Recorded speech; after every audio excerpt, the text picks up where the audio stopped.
Antum pernah mendengar kisah nyata yang ditulis oleh seorang ibu ketika dia menuliskan tentang bagaimana haramnya tentang masalah riba.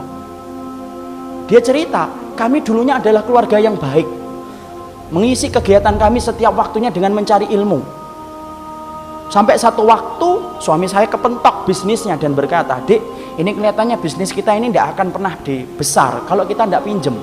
Modal kita cekak, bisnis kita tidak akan besar ini kalau kayak gini." Akhirnya kemudian sang istri berkata, "Ya sudah mas, cari itu. Carilah suami pinjaman yang tidak bersentuhan dengan riba."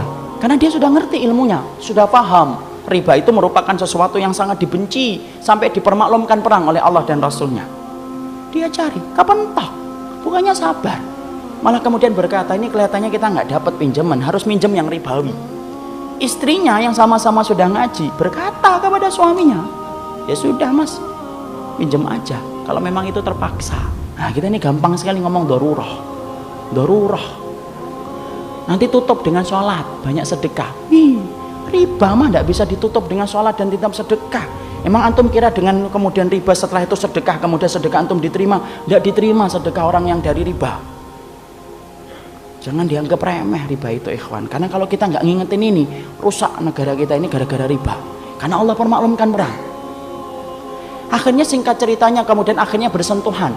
Mereka ngerti ilmunya tetapi tidak mampu menampik lambean pinjaman ribawi ketika itu begitu menggiurkan. Apa yang terjadi? Allah memberikan istidraj. Usahanya berhasil, gede. Maka kemudian sang istri bercerita ketika usahanya semakin besar, maka kegiatan kami yang setiap harinya mengkaji, mendatangi majelis ilmu kemudian jarang kita datangi karena kesibukan kami untuk kemudian mengatur bisnis kami. Suami saya kemudian mulai jauh dari kajian ilmu. Suami saya kemudian mulai menjauh dari panggilan sholat dengan alasan sedang rapat ataupun sedang nganter barang.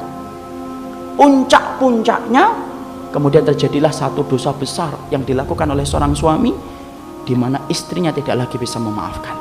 Ingat ikhwan, seorang suami kalau sudah melakukan dosa besar, istri punya hak meminta pisah dari suaminya dan itu syar'i. Maka suaminya melakukan dosa besar, akhirnya apa? Tidak bisa dimaafkan. Akhirnya apa? Kapal rumah tangga itu karam, tenggelam. Yang menarik adalah ketika sang ibu menuliskan kisah nyata itu, saya baca, beliau mengatakan, saya tidak menyalahkan suami saya tidak menyalahkan bisnisnya, tapi yang saya salahkan adalah ketika kami sudah sibuk mengkaji ilmu, kami ngerti riba itu haram, tapi ternyata kami tidak mampu untuk meninggalkan, padahal kami tahu dosa yang dipermaklumkan perang di dalam kehidupan itu cuma satu dosa riba, dan kami berani mengambil itu. Sampai kemudian akhirnya Allah memberikan musibah dalam kehidupan.